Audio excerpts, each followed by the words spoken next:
Yang terhormat Bapak-Bapak, Ibu-Ibu, salam Pancasila. Pada hari Rabu tanggal 9 April tahun 2025, saya akan mengomentari Kejaksaan Agung menjadikan 2 tersangka lagi dalam perkara Pertamina bernama Dewi dan Edward. Setelah Kejaksaan Agung mendapat informasi dari 96 orang yang mengetahui perbuatan korupsi di Pertamina, lalu Kejaksaan Agung melakukan penyidikan. Setelah menemukan minimal 2 alat buktinya, lalu menetapkan 9 orang tersangka, termasuk Direktur Ripa Siahaan, meliputi 6 orang selaku Direktur Pertamina dan 3 orang pengusaha. Cara para Direktur Pertamina melakukan perbuatan korupsi dengan cara menekan produksi Pertamina sehingga tidak memenuhi kebutuhan konsumen. Lalu Direktur Pertamina Ripa Siahaan mengimpor dari luar negeri bensin Pertalite dengan harga mahal yang dioplos atau di-branding menjadi bensin Pertamax.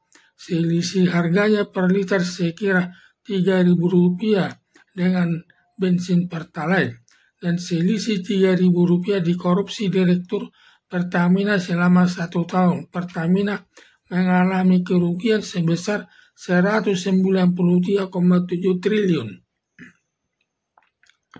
Perbuatan korupsi sudah dilakukan sejak tahun 2018 sampai tahun 2023 sudah berjalan 5 tahun. Berarti Pertamina sudah mengalami kerugian hampir mencapai 1.000 triliun. Dan saat itu pemerintah dipimpin mantan Presiden Joko Widodo yang melindungi para Direktur Pertamina dengan imbalan memberi setoran kepada mantan Presiden Joko Widodo mendapat ratusan triliun rupiah. Melihat besarnya kerugian Pertamina atas perbuatan korupsi di Pertamina hampir mencapai 1.000 triliun, tidak mungkin hanya dilakukan 9 orang terdakwa sebagai Direktur Pertamina. Diduga masih banyak yang turut menikmati hasil korupsi di Pertamina, tetapi belum ditemukan pelakunya sesuai pernyataan Jaksa Agung Sanitiar Burhanuddin. Untuk itu Jaksa Agung terus melakukan pencarian yang turut menikmati hasil perbuatan korupsi, baik dari lingkungan Pertamina sendiri atau dari luar Pertamina. Karena Presiden Prabowo Subianto menginstruksikan Jaksa Agung Sanitiar Burhanuddin terus mengembangkan mencari para pelaku korupsi tersebut yang merusak Pertamina, dan nanti diharapkan para pelaku perbuatan korupsi yang merugikan keuangan negara di mana hukumannya dapat diterapkan hukuman mati sesuai aturan hukum yang berlaku yang melanggar pasal 2 Undang-Undang Nomor 19 Tahun 2019 tentang pemberantasan tindak pidana korupsi. Ancaman hukumannya dalam bentuk hukuman mati, hukuman seumur hidup, dan hukuman badan maksimal 20 tahun. Tetapi mengenai berat dan ringannya hukuman seorang koruptor tergantung pertimbangan hakim. Bila pertimbangan hakim banyak alasan yang memberatkan, maka hakim dapat menjatuhkan hukuman mati atau hukuman seumur hidup. Tetapi bila pertimbangan hakim banyak alasan yang meringankan, maka hakim dapat menjatuhkan hukuman selama 15 tahun sesuai perbuatannya. Mengingat banyaknya informasi dari masyarakat atas perbuatan korupsi di Pertamina,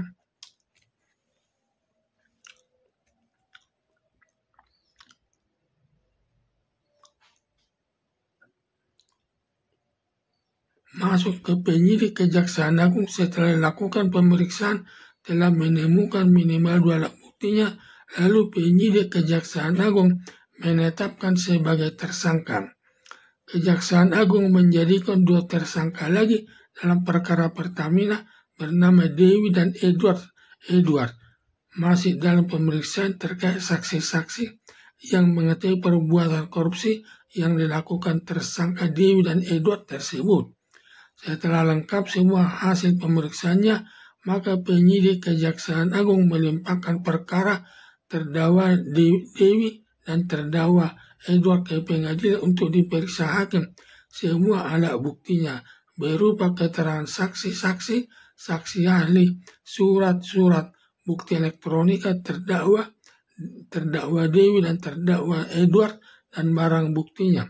Bila hakim sudah menemukan alat buktinya, maka hakim menjatuhkan hukumannya sesuai perbuatannya.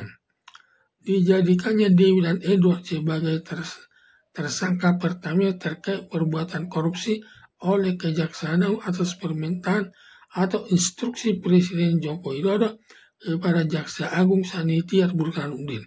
Kalau bukan instruksi Presiden Prabowo Subianto, diduga Jaksa Agung tidak berani membongkar kasus korupsi yang dilakukan tersangka Dewi dan Edward yang terjadi di Pertamina. Maka Kejaksaan Agung hanya melaksanakan tugasnya untuk mengungkap perbuatan korupsi yang dilakukan tersangka atas perintah Presiden Prabowo Subianto. Diduga setelah selesai perkara Dewi dan Edward sampai ke pengadilan negeri hingga hakim menjatuhkan hukumannya, dilanjutkan menjadikan Erick Thohir sebagai tersangka.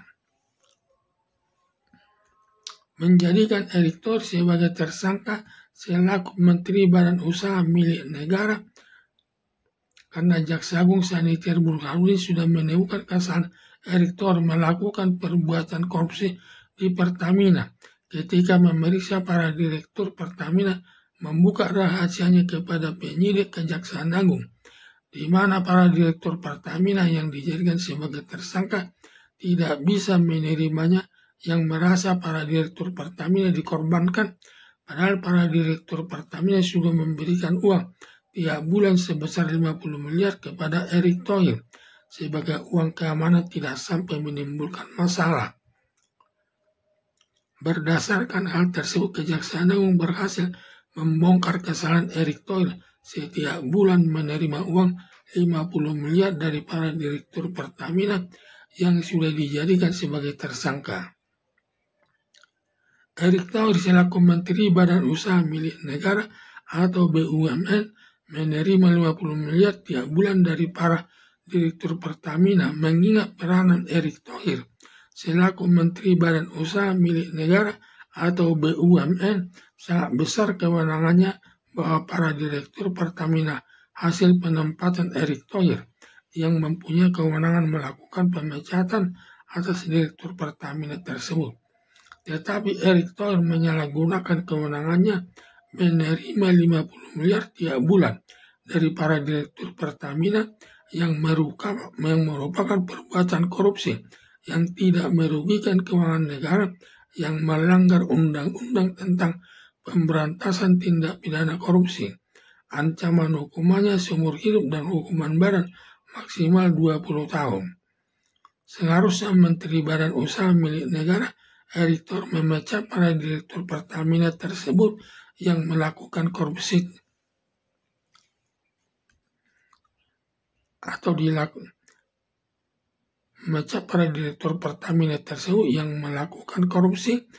dilakukan pemecatan dari jabatan direktur Pertaminanya atau melaporkan kepada Komisi Pemberantasan Korupsi untuk ditindak sesuai aturan hukum yang berlaku.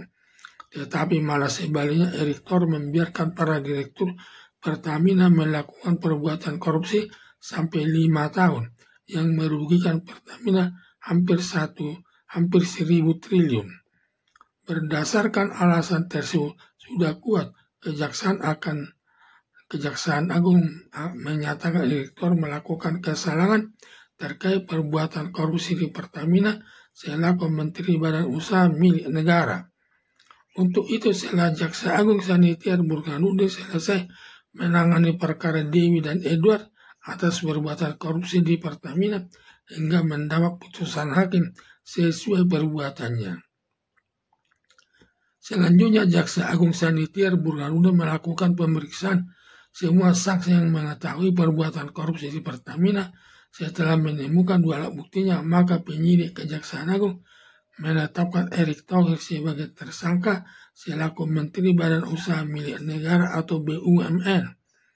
Harapan saya, setelah selesai menangani perkara korupsi di Pertamina yang dilakukan tersangka Dewi dan tersangka Edward hingga mendapat hukuman lewat putusan hakim sesuai perbuatannya. Dilanjutkan, Jaksa Agung Saniter Burhanuddin melakukan penyidikan dengan memeriksa Erick Thohir selaku Menteri Badan Usaha Milik Negara. Setelah menemukan dua alat buktinya, lalu menetapkan Erick Thohir sebagai tersangka. Selanjutnya, Jaksa Agung Saniter Burhanuddin melimpahkan perkara Erick Thohir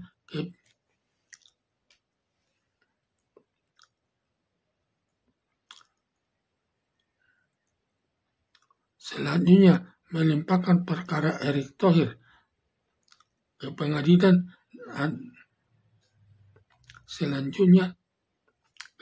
setelah menemukan alat bukti, lalu hakim menjatuhkan hukuman kepada Erick Thohir sesuai perbuatannya. Sekian dan terima kasih.